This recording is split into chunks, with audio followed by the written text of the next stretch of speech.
Hola amiguitos, saludos, besitos, espero que estéis bien. Bueno, el otro día viendo un vídeo de un profesor de literatura que se llama Eric Willem Cohen, bueno, yo no sé cómo se dice, bueno. Es- Me gusta ver sus vídeos, aunque sube poco. Creo que es de nacionalidad holandesa, pero habla muy bien el español. Entonces, el vídeo que vi se llamaba Jesús González, maestro, define la literatura en la crítica de la razón literaria. Bueno, de este profesor también he hablado, ¿no? Bueno, y a raíz de ver el vídeo hice algunos comentarios y a raíz de algunos comentarios me preguntaron y entonces surgió el tema de Shakespeare. Y hablé y me preguntaban a mi cosa y contestaba, aunque no era el lugar oportuno.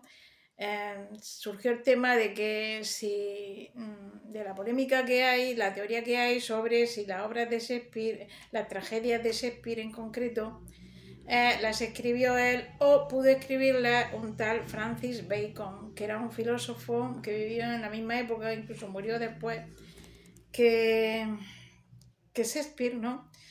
Porque en las tragedias de Shakespeare denotan un extraordinario conocimiento de historia y Shakespeare no fue a la universidad, ni tampoco era una persona muy pudiente. Entonces hay teorías que dicen que cómo es posible que pudiera escribir esas tragedias que se basan, la mayoría, en hechos históricos y por tanto hay que tener un profundísimo conocimiento de historia. De hecho, yo he leído Simón de Atenas, Coriolano, Julio César, el Rey Lear, pero luego me puse con Enrique IV, no podía porque hay que tener un profundísimo conocimiento para entender las tragedias esas, un profundísimo conocimiento de historia. Pero claro, ahí se mete, empieza a hablar de historia y se supone que el lector lo tiene que saber, no explica nada, empieza... Claro, yo no me enteraba ni de Jota, ¿no? Y claro, y no tuve ganas tampoco de ese momento. Bueno, de ese tema es del que voy a tratar hoy. Esto no es ningún curso porque yo no soy profesora, no puedo dar cursos, simplemente es mi opinión, ¿no? Y también como soy bastante vaga, empecé a buscar y no he tenido ganas. Bueno, este es el libro que yo tengo, Obras completas de Shakespeare, primera parte, y aquí están sus tragedias. Y entonces empecé a buscar datos y digo, Virgen Santa, aquí me pierdo. Aquello es tan largo que digo, bueno, pues yo voy a decir lo que yo sé, ¿no? Y bueno, yo soy una admiradora de Shakespeare, eso es lo primero, me encanta. Entonces, pero cuesta trabajo, hay que tener unos conocimientos para llegar a Shakespeare. Yo creo que no los tengo, de hecho hay muchas obras que no lo he leído, ¿no? Y quizás las que he leído tampoco las he entendido en su plenitud por falta de conocimientos, ¿no? Yo la primera obra que leí de Shakespeare fue Hamlet, porque claro, me pasa a mí como os pasará a vosotros y a cualquiera que tanto oír hablar de un autor, pues quieres conocerlo, ¿no? Yo desde niña ya oí hablar de Shakespeare, Romeo y Julieta, en fin, un montón. Digo, bueno, pues tengo que conocerlo. Entonces yo me puse con Hamlet y la verdad que a mí Hamlet pues, se ve que no lo entendí porque no me atrapó, ¿no? La lectura, bueno, me agradó, pero digo, bueno, también pasa, pienso yo, que cuando nos hablan maravillas de algo, pues luego al leerlo a lo mejor la realidad te desencanta, ¿no? A mí no me gustó mucho Hamlet, pero no es por culpa del libro, por supuesto, sino porque yo seguramente no supe entenderlo. Después leí Macbeth. Y bueno, me gustó un poco más, pero se ve que tampoco. Es que hay que tener conocimientos de historia. Bueno, los personajes de las tragedias de Shakespeare, cuando yo leí aquí el prólogo, decía el prólogo que la mayoría de los personajes habían existido y la mayoría de las historias de las tragedias. Yo no he leído, solamente he leído tragedias. De las tragedias son personajes que han existido, o sea, no se los inventaba, y son historias que han existido. Hamlet existió, existió Macbeth, bueno, Julio César, por supuesto. Personajes que han existido, historias reales. Y aquí el libro este, cuando algo se salía de la realidad, pues te lo explicaba. Por ejemplo, en Julio César, pues Bruto que fue uno de los asesinos de César, y después lo mataron, el pueblo lo mató, pues de la forma en que lo cuenta Shakespeare, no murió de esa forma, de la forma que dice en la tragedia, murió de otra forma. Y esto te lo explican aquí, cómo murió en la realidad. En fin, que se desvía a veces de la realidad, pero claro, los diálogos son inventados. Entonces, bueno, leí Macbeth, esto no me tira mucho, porque no lo entendía, claro. Después con el tiempo digo, voy a intentarlo otra vez, porque no sabemos qué fuerzas instintivas son las que, qué fuerzas internas son las que nos mueven a leer una cosa o a leer otra. Yo no lo sé, no son razonamientos, yo creo que son impulsos que tenemos. Entonces en otro momento pues me dio el impulso de leer y digo, voy a leerme Sueño de una noche de verano. Ahí ya sí que me perdí por completo, o sea, Sueño de una noche de verano no me enteré ni de Jota, porque claro, ahí sí trata de personajes de la mitología y como yo no conozco la mitología, pues no me enteraba ni de Jota y no pude ni terminar de leer, lo dejé. Bueno, y ahí se quedó aparcado Shakespeare, ¿no? Después quizá pasarían años y en otra ocasión de, bueno, voy a intentar leer Otelo a ver si lo entiendo. Bueno, ya me enamoré de Shakespeare leyendo Otelo. La verdad que Otelo me encantó, me encantó. Y entonces ahí descubría pasajes en que son aplicables al mundo de hoy, te hacen pensar sobre la naturaleza humana. Bueno, Freud admiraba mucho a Shakespeare y decía que era un gran conocedor del alma humana. De hecho, Freud, haciendo su ensayo, cuando intentaba explicar la naturaleza humana, muy a menudo recurría a los personajes de las tragedias de Shakespeare para explicar instintos humanos, maneras de comportamiento humano, pues muy a menudo recurría. Decía que era un gran conocedor del alma humana. Entonces a mí, que ya lo leí, pero me voy a leer un poco, hubo aquí, hay unas palabras en Otelo, un monólogo de Iago, que a mí me impactó, me hizo mucho pensar de la vida. Es aplicable a la vida actual, de cualquier época y a muchas situaciones de la vida, ¿vale? Lo voy a leer brevemente, ¿no? Es un monólogo en que Iago, que tiene celos y odia a Otelo, quiere ponerlo celoso para destruirlo, bueno, y lo consigue a través de unas palabras, ¿no? Y dice así Yao: las ideas funestas son, por su naturaleza, veneno, que en principio apenas hacen sentir su mal gusto, pero a poco que obran sobre la sangre, abrasan como minas de azufre. Tenía yo razón, mirad, aquí viene. Ni adormideras, ni mandrágoras, ni todas las drogas soporíferas del mundo te devolverán jamás el dulce sueño que poseíste ayer. O sea, a mí esto es que me encantó, porque es como a veces con palabras podemos ocasionar tragedias, ¿no? Destruir a una persona. Yo pienso con palabras, pues a lo mejor se ha montado una guerra entre un país y otro y a través de palabras y se han matado. Y hoy día está muy en boga que están siempre en las noticias. Fulanico, este político ha dicho esto, el otro ha dicho lo otro. Y yo digo, a mí qué coño me importa lo que digan, me entra por un oído y me sale por el otro. Lo importante es lo que hacen. Lo importante son las acciones. Eso es lo importante. Y lo importante es cómo dejan a un país, cómo gobiernan. Eso no les importa. O sea, si un gobierno deja arruinar a un país, ¿qué importa? Pero ha dicho no sé qué, se fijan en qué ha dicho esto, en qué ha dicho el otro. Y en eso nos tiene perdiendo el tiempo. Bueno, pues aquí ya Shakespeare ya lo decía, todo esto, ¿no? Es como las personas que te hablan muy bien, te doran el oído, pero luego, bueno, ¿qué importa lo que digan? Lo importante son las acciones. Y aquí, por ejemplo, hay tragedias, que esto tiene aplicación, también aquí tiene aplicación en la vida, en todas las épocas, pero aquí, por ejemplo, en el Rey Lear. El Rey Lear tiene 3 hijas y bueno, llama mucho a la pequeña, Cordelia, y es la que más lo quiere, Cordelia, ¿no?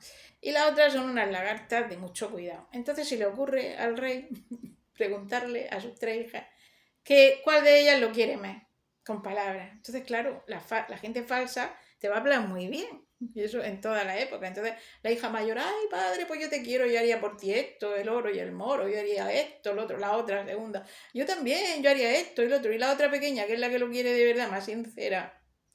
Entonces, pues dice lo que piensa, papá, pues yo haría esto, pero bueno, si tengo marido, pues me tendré que ir. La realidad, ¿no?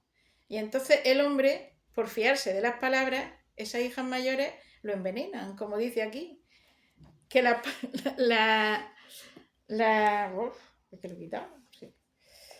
Como dice aquí, dice, las ideas funestas son por su naturaleza veneno, que en principio apenas hacen sentir su mal gusto, pero a poco que obren sobre la sangre, abrasan como minas de azufre, o sea que te envenenan.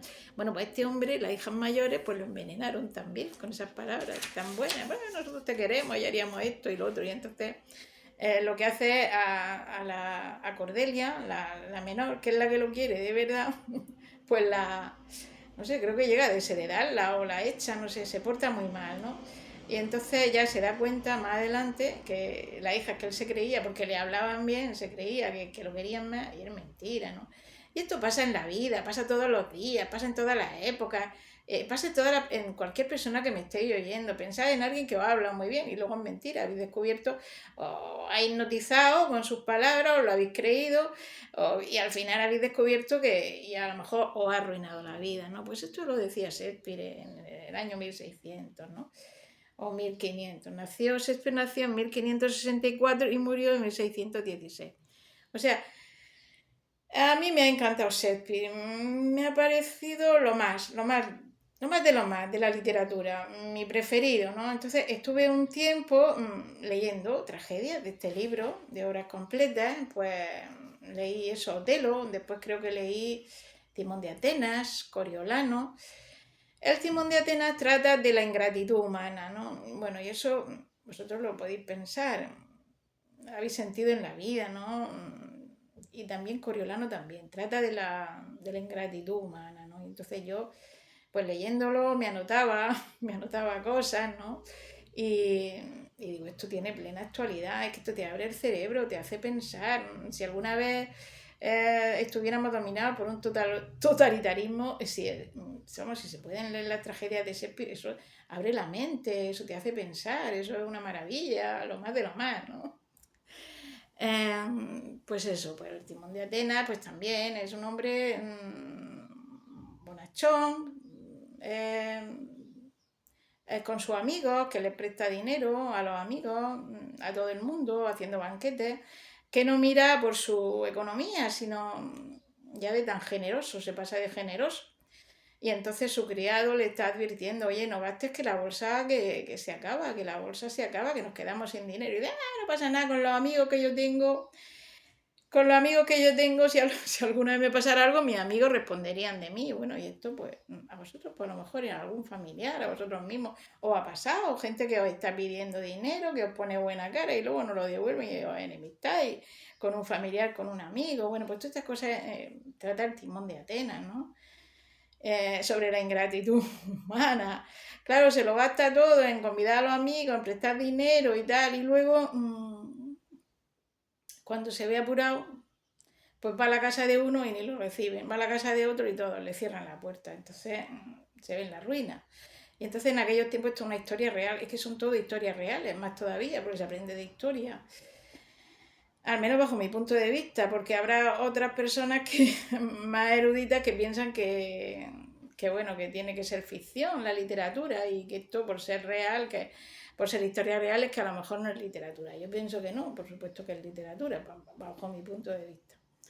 Bueno, pues entonces Timón de Atenas pues empieza a pedir a los amigos y nadie le responde. Y entonces, pues en aquellos tiempos, en la antigua Grecia, que es donde él vivió, no sé si por el siglo 3 o 4 antes de Cristo, existía el destierro por deuda. Entonces lo destierran, se tiene que ir, se va por ahí a un monte a vivir. Y entonces las personas que le hablaban mal, que era su criado, que le estaba advirtiendo de que no hiciera eso, y luego otro amigo que era un filósofo cínico, creo que se llamaba Apemanto o algo así, pues son los que vienen a verlo, entonces allí a su destierro, y entonces se vuelve un misántropo que odia a la humanidad. Hay unas conversaciones interesantísimas. A mí me gustó mucho el Timón de Atenas, me encantó. Y Coriolano pues también trata de la ingratitud humana. Bueno, es que ya se ha visto, es que eso se ha visto. Es un personaje, el Coriolano, creo que es un personaje de la antigua Roma, que bueno, que gracias a él conquistó él solo un pueblo entero. O sea, hizo en la Roma republicana, hizo grandes conquistas para la Roma, que la hizo la Roma más grande, ¿no? y eso era bueno pues para todos los romanos, las conquistas que hacía Roma y o sea, un personaje muy importante, pero otros le cogieron envidia y entonces llegan a desterrarlo, ¿no? Unos tribunos de la plebe. Bueno, y trata eso también, de la ingratitud humana. Y se ve, si es que el ser humano es ingrato, porque si nos paramos en la historia, pues a Jesucristo lo crucificaron y era un salvador del mundo, ¿no? Y otro personaje, yo he conocido varios personajes así. Otro también era en la antigua Grecia, ahí no me acuerdo del nombre, bueno, pero esto que se ve, ¿no? En la historia. O sea que es la realidad pura y dura. El alma humana está reflejada ahí en la obra de Shakespeare. Y es algo que está vivo, es lo que a mí me gusta, las obras que se pueden leer en cualquier época, en cualquier espacio, y que nos abren la mente, nos hacen pensar de la naturaleza humana, que es la misma ahora, y hace 1000 años es la misma, por lo tanto es bueno, útil el conocerla para desenvolvernos en la vida también, ¿no? Saber cómo somos nosotros mismos y cómo son los demás, para desenvolvernos. Y bueno, entonces hay una teoría según la cual Shakespeare, puesto que no fue a la universidad y no fue una persona muy pudiente, piensan que cómo es posible que sin tener gran cultura pudiera escribir las tragedias. Porque claro, es que la tragedia hay que saber muchísimo, muchísimo de historia, pero muchísimo. Entonces hay teorías según las cuales creen que fue Francis Bacon, que era un hombre cultísimo, que fue abogado de la reina también. Entonces estaba la reina Isabel I de Inglaterra en aquella época. Fue Lord Canciller, fue miembro del Parlamento, en fin, era un político muy importante, era una persona cultísima, fue un filósofo también, venía de una familia bien pudiente. Entonces creen que quizá las tragedias, sobre todo las que tratan de historia, pues que pudo escribirlas Francis Bacon, ¿no? Yo leí un ensayo que este hombre dejó poco escrito, claro, era un hombre tan activo en la política, luchó mucho por la política en Inglaterra, fue un político muy importante. Claro, no tendría mucho tiempo de escribir tampoco, entonces no había ordenador ni había los mecanismos que hay ahora, ¿no? Entonces no escribió mucho, pero yo leí un ensayo de lo poco que él escribió y yo me quedé pasmada, digo, oh, es un hombre que sabe en el ensayo, lo leí hace tiempo, que lo cogí de la biblioteca y no me acuerdo. Pero yo me di cuenta, leyéndolo, que a mí me sonaba familiar aquello, ¿no? Esa mentalidad, ese saber, sabía muchísimo de historia antigua. Entonces yo pienso que pudo ser que Francis Bacon, bueno, es una teoría, no es que lo diga yo, hay gente que cree que pudo ser que las tragedias, sobre todo las de historia, las escribiera Francis Bacon, las tragedias. Aunque yo pienso particularmente que pudo poner los diálogos, pudo ponerlos Shakespeare también, que era un gran conocedor del alma humana. Y bueno, pues como lo hablé, hice varios vídeos allí y digo, pues voy a hacer o sea, hice varios comentarios como he dicho, al principio me preguntaban y yo contestaba y hablé de esto que estoy hablando aquí ahora mismo. Digo, pues voy a hacer un vídeo. Bueno, he leído también Tito Andrónico, también es un drama de Shakespeare. Este es muy fuerte. También de un emperador romano. Bueno, es que en aquellos tiempos los emperadores romanos tela, bueno. Sobre todo los primeros, Nerón o Calígula, bueno, cosas terribles. Yo estuve leyendo hace tiempo, ¿no? Aquí, porque aquí no habla de, que yo sepa, de esos emperadores, pero bueno, Tito Andrónico también, unas cosas terribles, bueno, pero se ve que está fundamentado en la historia.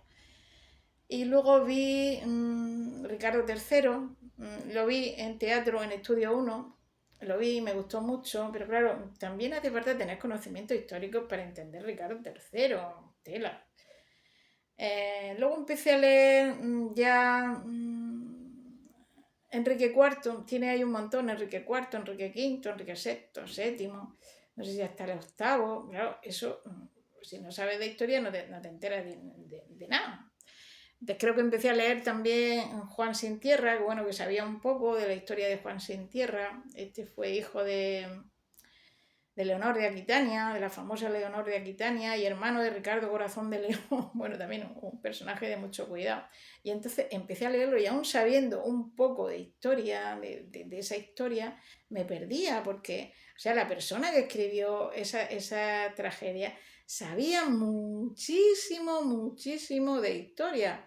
Pues de la misma forma que para leerla tienes que tener muchos conocimientos de historia, el que la escribió, por lógica que tiene que saber mucho más. Entonces, claro, es posible, yo pienso que puede ser que lo escribiera Francis Bacon, es mi humilde opinión. Eso no quita que, no estoy diciendo que Shakespeare no sea uno de los grandes autores de la literatura, no, no estoy diciendo eso. Pienso que, por lógica, que si él no fue a la universidad eh, y también tuvo que ayudar a la familia, tuvo que trabajar, tenía familia, se casó, tuvo hijos, pues quizá no tuvo tiempo de esa formación histórica que es necesaria e imprescindible para escribir esas obras, aunque quizá, como digo, hiciera los, los diálogos, que es lo más importante, los diálogos, porque es teatro al fin y al cabo. Pero bueno, la historia está enmarcada en un marco histórico, unos conocimientos impresionantes. Yo ya me cansé, porque claro, te puedes leer sin saber mucho de historia El Rey Lear, bueno, quizás Coriolano y Timón de Atenas también, o Julio César, pero claro, luego ya Ricardo IV, que diga Ricardo III, Enrique no sé qué, es que yo me perdía, digo, bueno, ¿esto de aquí de qué está hablando? O sea, ahí quien escribió eso presupone que tú tienes que tener unos conocimientos, y claro, y si no los tienes, digo, bueno, ¿y este quién es? Falstaff, no sé si será un personaje inventado o es real. El otro, digo, ¿y esto qué es? Yo no me enteraba de Jota, entonces tuve que dejarlo porque también me gusta a mí disfrutar leyendo, y claro, como no me enteraba, pues no podía. Aparte, es que es una lectura muy intensa, ¿no? Muy intensa y tienes que prestar atención. Entonces, claro, llega un momento, no siempre uno tiene el estado de ánimo para una lectura intensa, de hecho a veces no tiene el estado de ánimo para leer nada, así de claro. Otras veces quiere alguna cosa ligerica, lo menos los que somos aficionados a la literatura. Y bueno, yo tengo en mente más adelante, pero claro, tendré que leer de historia tela marinera para poder entenderlo. Y entonces empezaré con este libro de nuevo. A lo mejor empezaré con Enrique IV, luego Enrique V y bueno, ya os comentaré de mis lecturas. Bueno, amiguitos, espero que os haya gustado este vídeo. Hacerme algún comentario. Ya sé que soy una cepurra y estoy hablando de temas que no conozco mucho, pero bueno, esto no es ninguna clase, es una cosa así liviana, abierta. Bueno, amiguitos, saludos, besitos.